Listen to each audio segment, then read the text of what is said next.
Yo, what's poppin', everybody? Welcome back to Football Therapy with me, your host Jan. I hope you lot are all doing well today, man. I really do hope that. And today is another episode of the Blues Budding Bromance.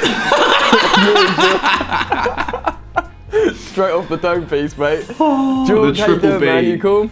Oh, I'm good, mate. It's getting better and better, this, you know, like as soon as we start doing collabs every flipping game, like Chelsea keep winning. So as far as I'm concerned, this is now a staple part of the diet. Oh, mate, yeah. Soon, well, the club's going to have us on the payroll soon, saying that you just have to keep doing this, boys. Yeah, so yeah, welcome George, welcome everyone to the channel. Today we're going to be talking a little bit about the stinky game against Leicester, but more importantly, for the sake of this video, perhaps the FA Cup in general and what Chelsea can do, and the fact how we've drawn Man United, and rather than being excited about winning potentially the FA Cup, I'm just thinking, oh my word, we cannot lose to that PE teacher 4 times in one season. But we'll put a pin in that just for a minute. George, give us some thoughts on the game against Leicester, mate. Well, you know what? I'll say one thing. I'm glad it wasn't a 3 a.m. kickoff for me this time, because it wasn't the most exciting football match I've ever seen. I think in terms of it being a spectacle, Chelsea just got the job done, which sometimes you have to accept that for what it is and be happy with that. So as a footballing game, this is exactly what I thought post-Corona football was going to be. So far we've seen like 3 wins, of course, like with Chelsea, we're doing all right, but it was scrappy, Jan, you know? It didn't excite me with the football we were playing, but we got the job done. We did, and I think there's a couple of ways to look at that. There's like we're learning to win dirty, win ugly, which is massive for a successful team. But one thing I quite liked was how Frank Lampard was sort of fuming, or seemingly fuming, for a guy who's just got through to the semi-finals after the game. He just kept reiterating the same stuff in the post-match presser, this Chelsea TV, the post-match interview. He said, look, that's the worst we've played all season. The worst we've played all season, you know, and he said like we played much better than that, and last we got lucky, and I really like that. And apparently he gave him a rocket at half time, obviously made 3 big shouts with the changes. Ross Barkley comes out afterwards and says Frank Lampard at half time was fuming and said this isn't fit for the Chelsea badge, you know. So that is that's what you want to hear from the gaffer, in it, G, that sort of stuff. Yeah, like for me, when I think of Frank, I think of like a nice bloke who's a bit Chelsea. I think of like this poetic narrative of him being the manager. I think I've mentioned that in our collab before. But I think the key thing with this Chelsea side is, at the moment, we know that we may not necessarily be as good of a football team as, say, a Manchester City or a Liverpool. So, but we also know that we have the ability within the players that we've already got, plus what we're about to add. We have the potential to exceed what is being done by those clubs right now, in my opinion.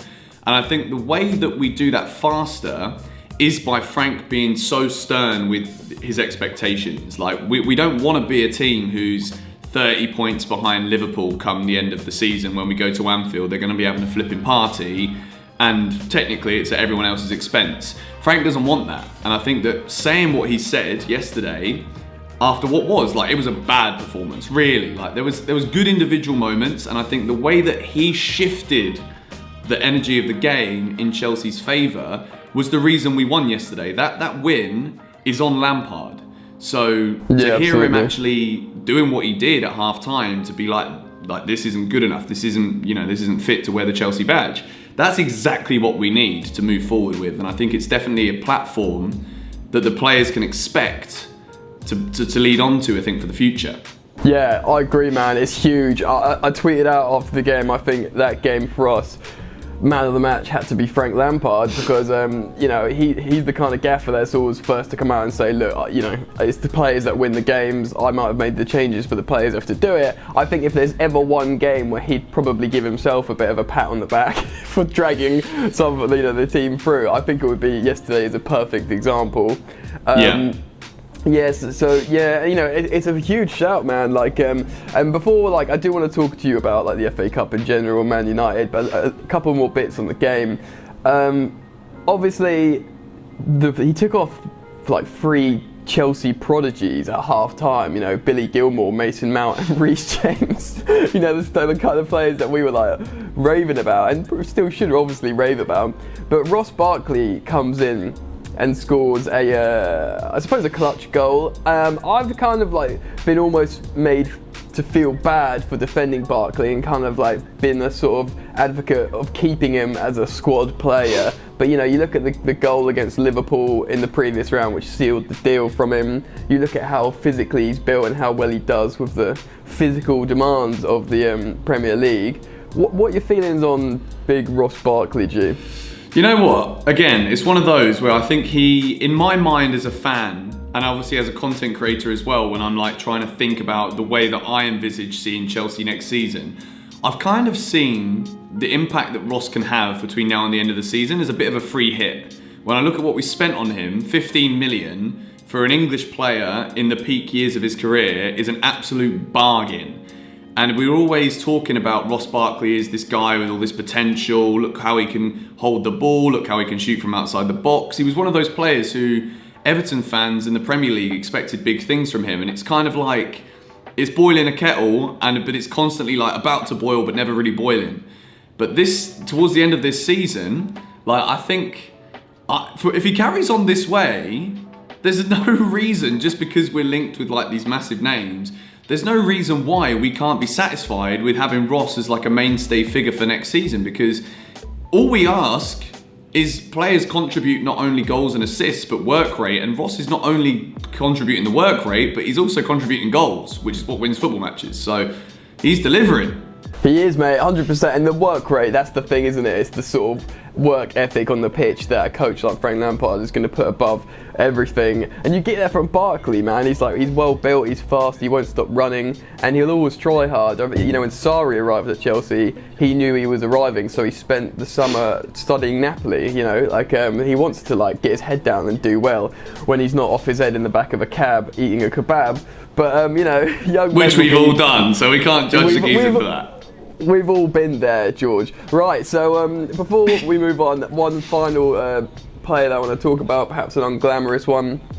He's got top assists for Chelsea this season, most key passes per game, most completed crosses per game. It is the Brazilian Willian. What I want to ask, how do you feel about him under Lampard? And how would you feel if he agreed to the contract that was on the table, the 2 years? Now, before you go off, before I wind you up and let you go, I know you probably have good feelings about him as me, but I really want you to like have a measured answer here. Think about Pulisic and Hakim Ziyech and Hudson-Odoi and even Werner maybe playing on the wing. Think about it all. How would you feel about him staying for 2 years? Would you think what would it mean? I think if he signs a 2-year contract, I can almost guarantee that he doesn't remain at Chelsea for 2 years. I think Chelsea is so smart in the way that they conduct business that they know that Willian could leave for free, but a player of his ability could also be an asset for them to sell. So I think Chelsea will be pushing for him to sign the contract, but I don't believe for 1 second, with the players we've got coming in and the youngsters we've got coming through, I don't believe that Willian would stay a Chelsea player for 2 whole years. Maybe he could do 1 more season, but even then, he'd be probably a backup, because I'm expecting Ziyech is a world-class player, Werner's a world-class player, Hudson-Odoi has potential to be a world-class player. So I think even if he does sign that deal, which I think is highly likely for that financial reason, I think Chelsea could sell him for like 20-25 mil next year. And then again, like we're talking at the moment about Chelsea having this big transfer kitty. Next season, there's no reason, if we don't conduct business correctly, to say that we can't keep spending big money and still be within the realms of financial fair play. So I think maybe Willian signs the deal and then even leaves in January if he's not getting the game time. But based off of what Frank does with his selections, if Willian's playing games and delivering goals and assists, Willian stays in the team. Like, there's no favouritism just because we've spent big money on a player. Like, for example, Pulisic, at the moment, he's firing on all cylinders. But when he wasn't always in the team. So I think Frank as a manager and a man manager, it will be key, but I also think that Chelsea will give him the deal. And I think he'll sign it. Superb answer, mate, and I wouldn't expect anything less from you. Thank you very much. No whackers. Chelsea protecting their investment, while Willian plays well, while Frank Lampard's happy with his work rate. Everyone should be happy. All right, so before we sort of wrap it up with the topic of what would it mean for Chelsea and Frank Lampard to win the FA Cup in his first season managing the Blues, we've drawn potentially our bogey team of the season. Well, not potentially our bogey team of the season so far. We're up against Ole Gunnar Solskjaer and his Manchester United team. They did the double over us in the league. I was about to say they executed us. That's a little bit, but that's not the right one. Oh damn! They eliminated the United fans, loving that. They eliminated us from the League Cup. I went to that game. You went to I went with my mate. We did. We had a pre-match. We had some beer skis. Yeah, pre-match beer. Yeah, my mate who you met, he doesn't really know about football, and we were sitting in the East stand, I think, above Marcus Rashford's free kick, and I said, "No, you don't understand. Okay, so he won't go for goal here because that's too far out, so he won't go for goal." And obviously, he just fires the absolute rocket top bins. It was good. It was very good. I mean, it was. I did just enjoy the goal as much as I had to have a sobering moment of what it meant. Yeah, so they've beaten us 3 times through mainly counter-attacking football. They've obviously got Bruno Fernandes playing with Pogba now, so with that you think they'd want to be more front foot. If they are more front foot, Chelsea can beat them. We've beaten City this season, we've beaten Liverpool this season, we've beaten Ajax this season. We can beat good attacking teams. How do you feel about the draw, firstly, George? And what do you think? How do you think the game will go? I know we're looking a bit ahead, and we might preview this again, maybe. But for the moment, how do you feel? I think when you get to a semi-final of any big competition, you're always going to have a tough game. And I think out of all of the teams that we could have faced, United are the ones that I wouldn't want. But then again, you've got to beat the best to be the best. And if you win the FA Cup, you consider yourself to have a pretty good season. Yes, sir. As for the way that the game will go, I think we're going to be looking at 2 teams who will be very, very different come that FA Cup semi-final in July compared to any of the last 3 games that they've played. We've seen already in the 3 matches since Corona that Chelsea are looking different. We can win games in different ways. We've actually probably had 3 of the best fixtures that we could have had to actually analyse Chelsea moving forward. And I think United also look very good as well. So I think it's going to be the semi-final, in my eyes, are the 2 teams that will challenge for the title next season alongside Liverpool and maybe City. I think next year both United and Chelsea will be right up there challenging. In terms of this whole we've played them 3 times and lost 3 times, we're a big enough club to not allow these kind of stats to faze us. Like we've been in these competitions, United have been in these competitions as well, respect the opponent. Like both of these 2 teams know how to get to finals. And I think it'll be a tight game, but again, I think the way United are now balanced with Fernandes and Pogba, it's less focused necessarily on the counter-attack, and they are a little bit more aggressive now, and I think that will play into Chelsea's favour. Yes, 100%.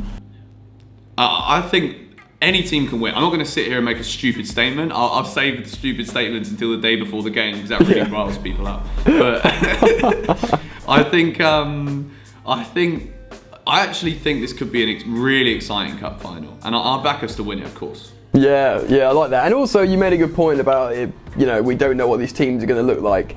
You know, by the time this fixture rolls around, you know, by then Ruben Loftus-Cheek might have completely found his boots and, you know, in searing form, and he could be the difference maker again. Even the little things like that we don't know how it's going to develop up until that point. So, okay, so we'll put a pin in that, G, and let's talk about, finally, to wrap things up, what would it mean for Chelsea and Frank Lampard to win the FA Cup in his first season and, you know, finish in a Champions League space, you know, 1st to 5th as things stand, and win the oldest competition, the most prestigious domestic cup, you know, in world football. What would that mean for Chelsea and Super Frankie Lampard? Ooh, you know, like, I think maybe a lot of our viewers might be slightly younger than we are, Jan, and I think that the magic of the cup, when I was growing up as a kid, I had both my grandparents and my dad forcing me, whether it was Chelsea or not, to sit down in front of the TV and watch the cup final. And I think that this kind of mentality of what the FA Cup means, if you look back through football in history, I think like most of us are like, well, I know you and I are like huge football fans, it's our flipping lives, but like the FA Cup throughout history has been the one competition, is maybe as much as like Division 1 or the Premier League was. Maybe now it's obviously money's come involved, so it's become more viable to win the Premier League as opposed to the FA Cup. But as a springboard for this Chelsea team, like we've played, and if we win this FA Cup, we'd have played the best teams in the country to win it. And it will be a brilliant bookmark for Frank Lampard's first season to say like, you know what, we've proven now that we can beat the big boys. It's time to translate this into winning the big boys, you know, the Premier Leagues, Challenger Champions Leagues again. So like, as a statement, this would be huge for Chelsea. And as a fan, like if we disconnect it from like what it means for Chelsea, if it's for me, like bloody hell, like I've been flipping filmed inside Wembley crying, losing to Arsenal by the FA. Like they put me all over the thumbnails. Like, I want to win. Yeah, so, 100%. Like it's huge. It's huge. Like some people yesterday were saying like, oh, I'm not bothered. Like we should be focusing on 3 points in the Prem. Like no, shut up. We want to win everything. Like I don't care if it's the League Cup against Grimsby or the FA Cup final. Like I want to win everything. You know what? For me, the importance of it, or not even the importance, the positive effect of it could be encapsulated in one photo. Imagine a photograph of Reece James, Tammy Abraham and Mason Mount and Fikayo Tomori holding up the FA Cup together at the end of this season. Like it gives me like tingles feeling about it. Look, my hair's going up on my arms. I just poured a glass of water and took a sip, and I almost spilt it over my laptop. I can't afford a new one of those. Keep watching the ads on the vids.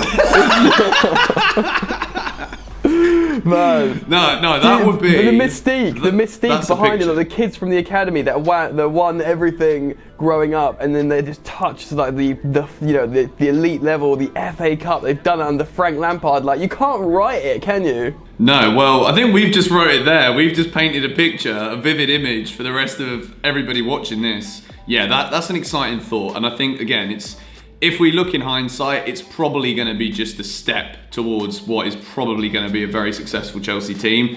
Some rival fans think that we're just getting too far ahead of ourselves. I also think a lot of that is down to jealousy because we do have a very good crop of players right now. It's at the moment it's like a nice little pipe dream to top off what has already been a very good season. But it's very possible. Like can't underestimate this Chelsea team. We've got 4 of the best teams left. Well, I mean, Arsenal's still in it. Like they've done very well to get that far. But yeah, everyone else is a very, very good side. So we'll see. Absolutely, and what a beautiful way to end this video, mate. We've covered everything that's FA Cup, the good, the bad, the ugly, and the potentially glorious. So yeah, I'll urge you all to go check out George, even though you're probably all already subscribed. I will leave a link to his channel in the description. Anything you want to sign off with, big man? No, you know what? That was good enough for me. I enjoyed this. Thank you very much, Jan. Thanks for having me. Pleasure.